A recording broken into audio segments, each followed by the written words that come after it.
Hello friends, welcome back my YouTube channel agriculture science with Desraj sir. हम पढ़ रहे थे डिफरेंट टाइप्स ऑफ ब्रीड्स, काऊ की विभिन्न प्रकार की नस्लें पढ़ रहे थे, जिसमें हमने दुधारू नस्लें, भारवाही नस्लें, द्विकाजी नस्लें, संकर नस्लें और विदेशी नस्लें पढ़ ली थी। जिसमें से हम दुधारू नस्लों में फर्स्ट हमने पढ़ा था साहिवाल नस्ल क्या होती है, उसका प्राप्त स्थान कहाँ पर है, उसके शारीरिक लक्षण क्या होते हैं, उसकी प्रमुख विशेषताएं क्या हैं और कितना दुग्ध उत्पादन साहिवाल नस्ल का होता है। ये दुधारू नस्ल की फर्स्ट गाय थी हमारी, जो कि साहिवाल ब्रीड थी। उसमें हमने पढ़ा था साहिवाल नस्ल के बारे में कि उसका प्राप्त स्थान कहाँ है, कहाँ से उसकी उत्पत्ति हुई है, शारीरिक लक्षण, उसकी प्रमुख विशेषताएं और एक ब्यात काल में उसका दूध उत्पादन कितना होता है। ठीक, दुधारू नस्लों में ही एक दूसरी नस्ल हमने बताई थी आपको कि सिंधी नस्ल भी आती है। तो आज हम बात करेंगे सिंधी नस्ल के बारे में। ठीक, आइए बात करते हैं आज की नस्ल कौन सी है, सिंधी नस्ल।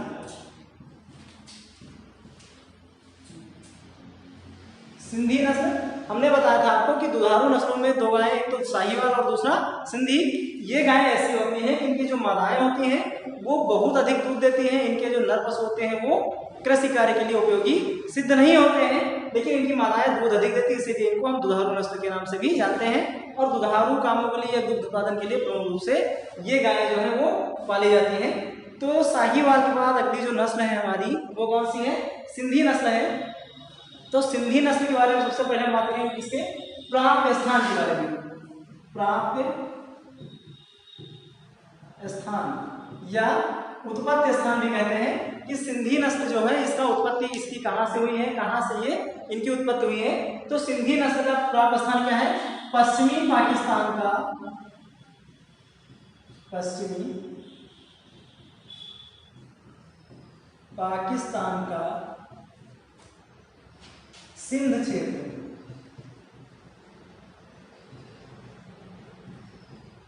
ठीक, सिंधी नस्ल की उत्पत्ति कहाँ है, पश्चिमी पाकिस्तान का सिंध क्षेत्र है। और दुधारू पशुओं के रूप में ये प्रसिद्ध गाय होती है। किसके रूप में, दुधारू पशुओं के रूप में ये प्रचलित है।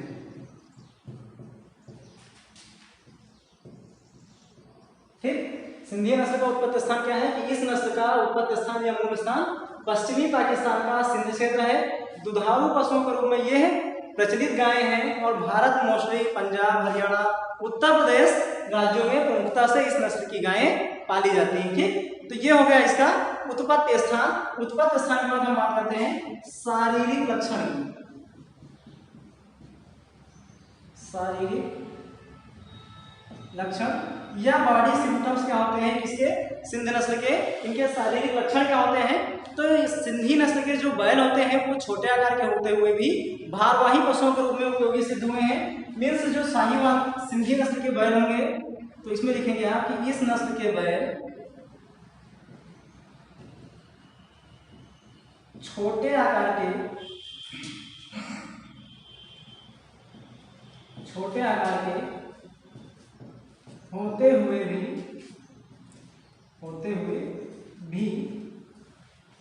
भारवाही पशुओं के रूप में, भारवाही पशुओं के रूप में उपयोगी सिद्ध हुए हैं। छोटे होते हुए भी भारवाही पशुओं के रूप में उपयोगी सिद्ध हुए हैं। और इस नस्ल के जो पशु हैं अनेक भागों में स्थानीय पशुओं के नस्ल सुधार में भी प्रयोग किए जाते हैं। ठीक, नर पशु स्थानीय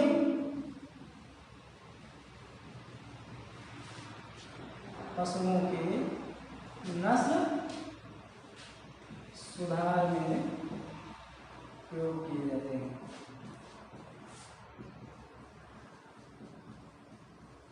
ठीक, तो साहिवाल जो सिंधी नस्ल है इनके जो पशु होते हैं वो आकार में छोटे होते हैं, लेकिन भारवाही नस्ल के रूप में भी प्रमुख रूप से इनका प्रयोग किया जा सकता है। भारवाही पशु के रूप में भी ये उपयोगी होते हैं। इसके साथ साथ इन नस्ल के जो सांड होते हैं या जो नर होते हैं इनका प्रयोग प्रमुख रूप से जो स्थानीय पशु हैं उनके नस्ल सुधार में भी किया जाता है। ठीक, इसके बाद हम बात करेंगे शारीरिक नाप एवं भार की। इन पशुओं की शारीरिक नाप एवं भार क्या होता है, शारीरिक नाप एवं शारीरिक नाप एवं भार में, तो विवरण पहला काला होगा विवरण, फिर लंबाई, विवरण का लंबाई, फिर ऊंचाई और वजन, लंबाई, ऊंचाई और वजन। तो विवरण में सबसे पहले सांड की अगर बात करें तो सांड की जो साहीवाल सिंधी नस्ल का सांड होता है उसकी लंबाई कितनी होती है? लगभग 150 सेंटीमीटर। ठीक, साहीवाल जो होते हैं इनकी लंबाई 150 सेंटीमीटर, ऊंचाई 135 सेंटीमीटर, ये सेंटीमीटर में है, ये भी सेंटीमीटर में, और वजन किलोग्राम में। ठीक, ऊंचाई 135 सेंटीमीटर और वजन इनका होता है लगभग 450 किलोग्राम। ठीक, गाय की अगर बात करें तो गाय लंबाई 140, गाय की लंबाई 140, ऊंचाई 115 और वजन लगभग होता है लगभग 350 किलोग्राम गाय का। ठीक, ये इनकी औसत शारीरिक नाप एवं भार होती है। सांड की 150 सेंटीमीटर लंबाई है, ऊंचाई 135, वजन 450 किलोग्राम, और मादा का 140 लंबाई, 115 ऊंचाई और वजन लगभग 350 किलोग्राम। ठीक, ये हो गया इनका शारीरिक नाप एवं भार। शारीरिक नाप एवं भार के बाद अब हम बात करते हैं दुग्ध उत्पादन कितना होता है इन नस्ल के पशुओं का, एक ब्यातकाल में कितना दूध देते हैं।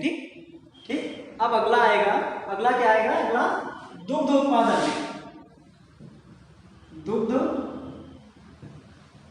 उत्पादन यानी जो सिंधी नस्ल की गाय है ये एक ब्यातकाल में कितना दूध देती हैं या एक दिन में लगभग कितना दूध देती हैं। तो जो सिंधी नस्ल की गाय होती हैं वो औसतन एक दिन में 10 से 15 लीटर दूध देती हैं। कितना? एक दिन में 10 से 15 लीटर दूध प्रतिदिन। ठीक, यानी कि सिंधी नस्ल की गायें लगभग 10 से 15 लीटर दूध प्रतिदिन देती हैं तथा एक ब्यातकाल में लगभग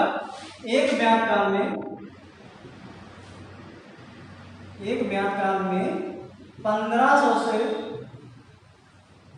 2000 लीटर तक दूध देती हैं। ठीक, एक ब्यातकाल में कितना?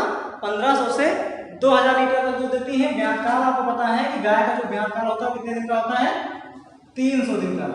ठीक, यानी कि जो मादा पशु होती है वो जितने दिन तक दूध देती हैं प्रसव के बाद, जितने दिन तक वो दूध देती है वो उसका ब्यातकाल कहलाता है। और जो गाय का ब्यातकाल होता है, भैंस का ब्यातकाल औसत में 300 दिन का एक ब्यातकाल माना जाता है। सिंधी नस्ल के जो पशु हैं वो एक ब्यातकाल में 1500 से 2000 लीटर तक दूध देते हैं। ठीक, तो जो सिंधी नस्ल की मादाएं हैं यानी कि अगर एवरेज में देखें एक दिन में 10 से 15 लीटर तक दूध तथा एक ब्यातकाल में 1500 से 2000 लीटर तक दूध भी इस नस्ल की मादाएं देती हैं। ठीक, अब इनकी प्रमुख विशेषताएं क्या होती हैं?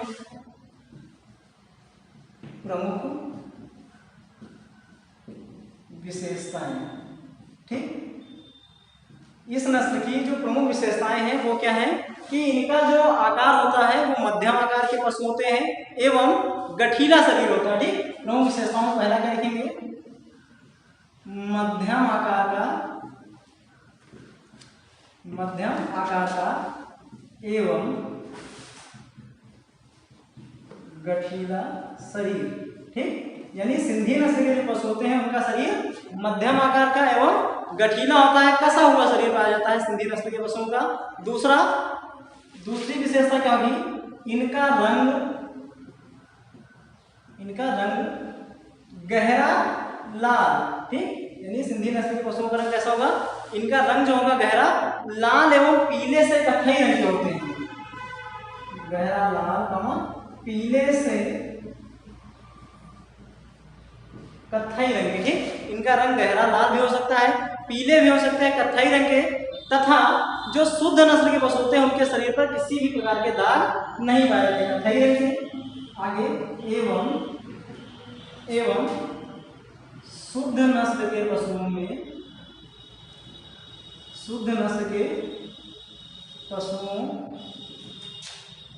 के शरीर पर दाग नहीं पाया जाता। शुद्ध नस्ल के पशुओं के शरीर पर दाग नहीं पाया जाता। दाग मीन्स उनके शरीर पर, जो सिंधी नस्ल के पशु होते हैं इनके शरीर पर धब्बे नहीं पाए जाते। साहीवाल के शरीर पर तो आप धब्बे पाएंगे, लाली लिए होंगे, धब्बे युक्त होंगे, लेकिन जो सिंधी नस्ल के पशु होते हैं इनका शरीर गहरा लाल हो सकता है, पीले रंग के हो सकते हैं, कत्थई रंग के हो सकते हैं, लेकिन जो प्योर नस्ल के पशु होते हैं इनके पूरे शरीर पर आपको धब्बा नहीं पाया जाता। ठीक, उसके बाद इनके कान जो होते हैं वो झुके हुए होंगे, माथा चौड़ा हुआ होगा, नथुने चौड़े होंगे। अगली विशेषता अगर लिखें तो तीसरी, कान झुके हुए, माथा चौड़ा। ठीक, कान झुके हुए, माथा चौड़ा, नथुने बड़े एवं बड़ी बड़ी चमकीली आंखें होती हैं, एवं बड़ी बड़ी चमकीली आंखें पाई जाती हैं।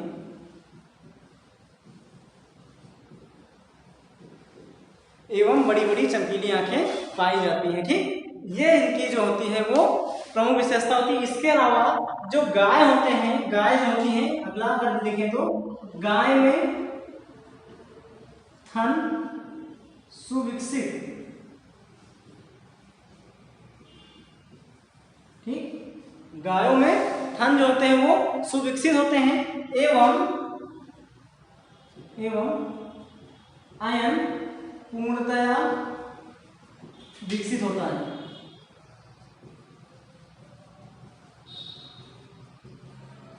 ठीक, गायों में थन एवं आयन पूर्णतया विकसित होता है। थन के मोटे एवं लंबे पाए जाते हैं, बड़े बड़े थन इन नस्ल की पशुओं की प्रमुख पहचान मानी जाती है या होती है।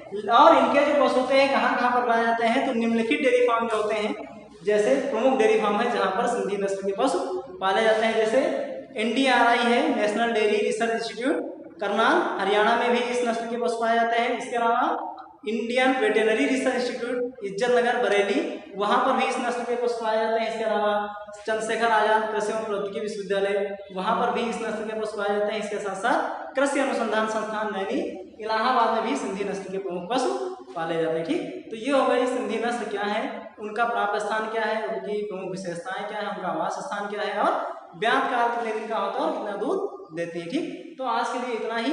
अगले वीडियो में आपको बताएंगे कि जो द्विकाजी नस्लें हैं या द्विकाजी नस्लों में कौन सी नस्लें आती हैं और उनकी क्या पहचान होती है, उनकी क्या विशेषता होती है। आज के लिए बस इतना ही।